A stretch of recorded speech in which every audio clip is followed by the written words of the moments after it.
Hey, Crystalline21 here, and I am out here because my parents are out on vacation, and I gotta watch the dog. So yeah. But right now I want to talk about. Let's pull this a little closer. I want to talk about possible deaths that will be out. Um, right now I think ninjas are gonna be a very good contestant for one of the top tier deaths. Just because of super transformation. This card, yes, it is a very good card, but it's a rather slow deck. That's the reason it didn't see too much play, because since it's a trap card, you have to set it, then activate it. Where a deck that would go faster, you have to, they would set it, have their monster out, make sure, then they would probably set one more card or to bait the MST on this one instead of their super transformation. Then they will pass to their opponent. Opponent first turn heavy storm. Then attack over with probably alias or something. But they weren't very fast. They're easy to stop. Now there's just a few things that you could do with it. But the downside to having to there's only one really downside to super transformation, and that is it can't affect the seed monsters, because the seed monsters technically do not have a level. When I think they should have a level 0, just because it's like that's what they are. They're a level 0. They're a rank. But I can see where Konami wants them to be no level, just rank. I can see that. But to me, I think they should just be level 0 and should be able to be affected by them. But that would make super transformation even more broken, because it's like you see for Neo Galaxy Eyes Dragon, I'll use super transformation on my Hanzo, take both of them away, and say fuck you in your asshole. That's about it.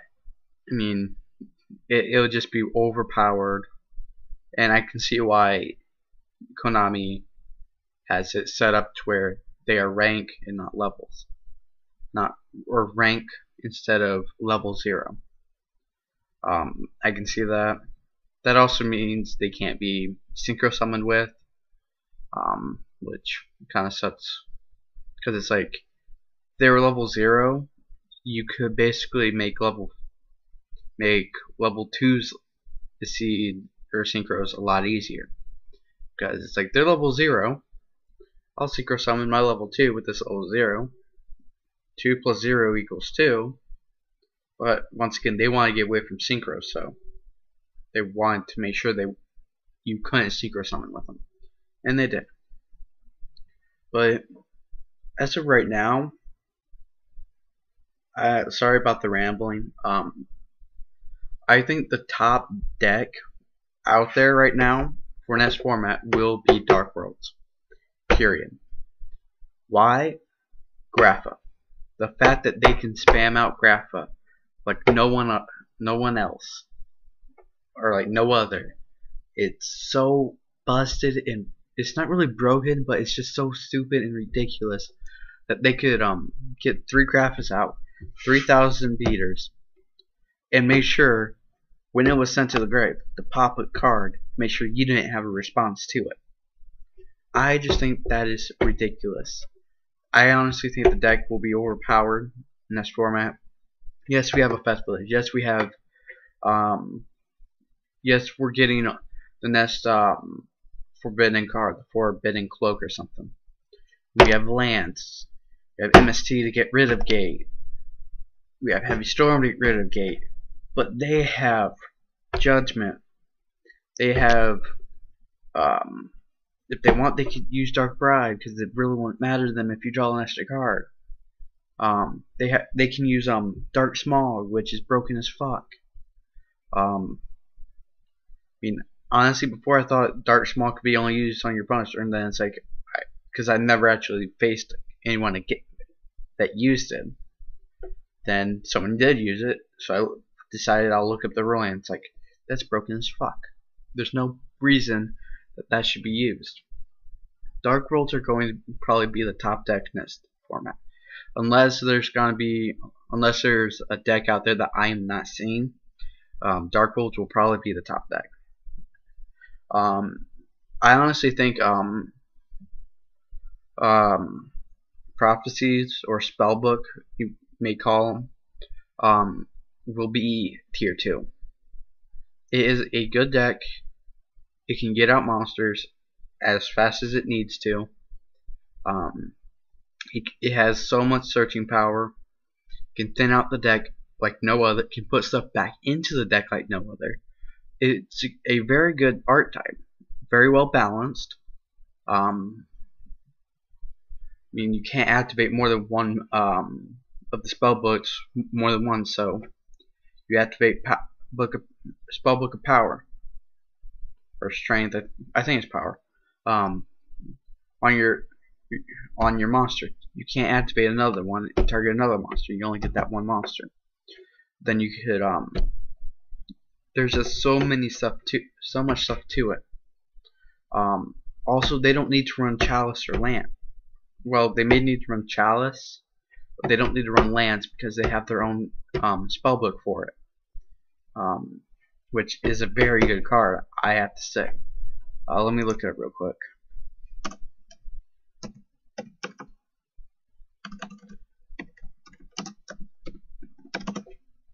It is Spellbook of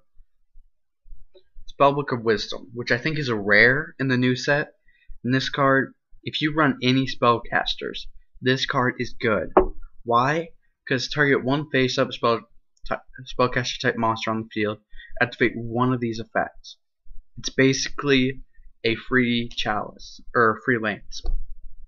Of course, it doesn't have the advantage of being able to be targeted your opponent's monster to make them lose 800, so that when they attack, their monster dies. That's the only problem. But honestly, this archetype is very well balanced. It's not overly broken. I mean, really, they don't have too horrible of effects. I think the worst one of them all is probably the Seed Monster.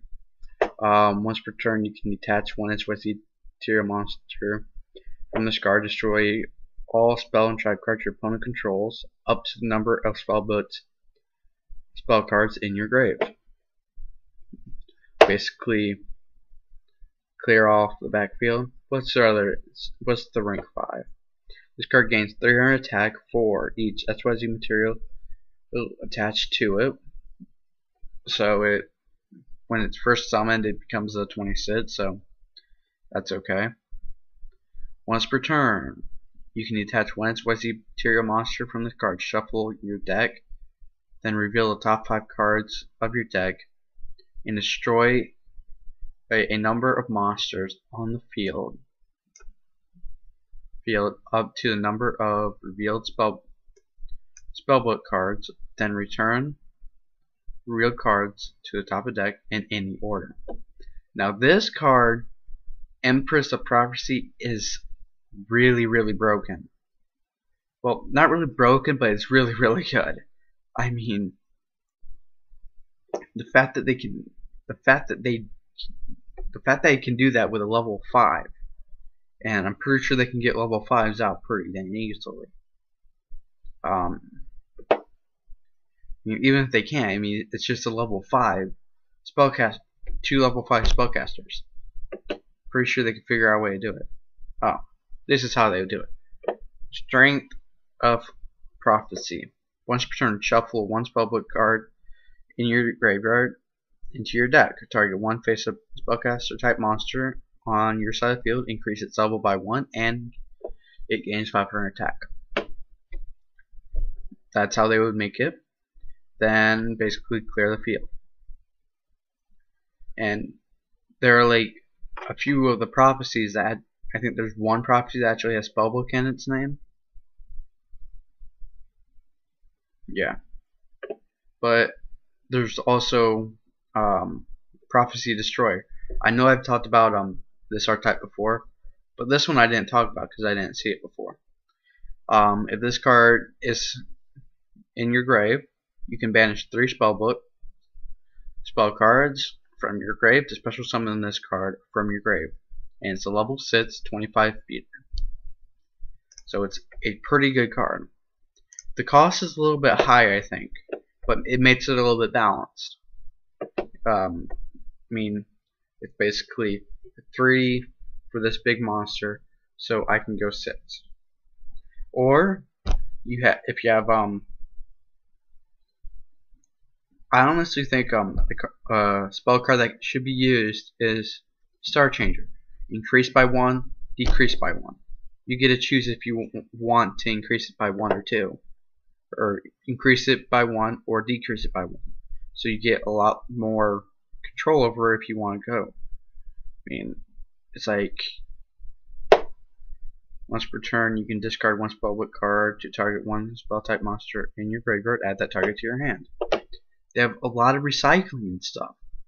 This archetype is a very good archetype, but I don't think it's good enough yet. I don't think they're gonna be able to beat Dark Worlds. Because we don't have all of the spell blitz. We don't have their field spell. We have, I think, 1, 2, 3, 4, 5, 6, 7, 8 of the monsters, I think. Then we have the level or rank 7 Seed. But overall, it's still a very good archetype. Honestly, I would like to play it a little bit, but I'm gonna wait till I actually buy some packs, get some of the cards before I actually start playing with it. I just really like it. It's balanced, not overpowered, but I don't think you'll be able to beat out Dark Worlds unless there's a build that will be able to spam out Book of Strength, right?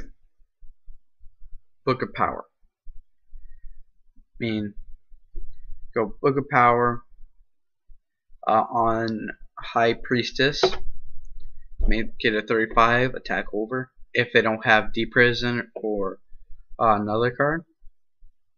But there's just like, or you can have Strength of Prophecy and boost it up to 3k. Then Suicide. Then recycle it. That's really the only thing I can see. Because I mean, they have ways of getting it, of special summoning it.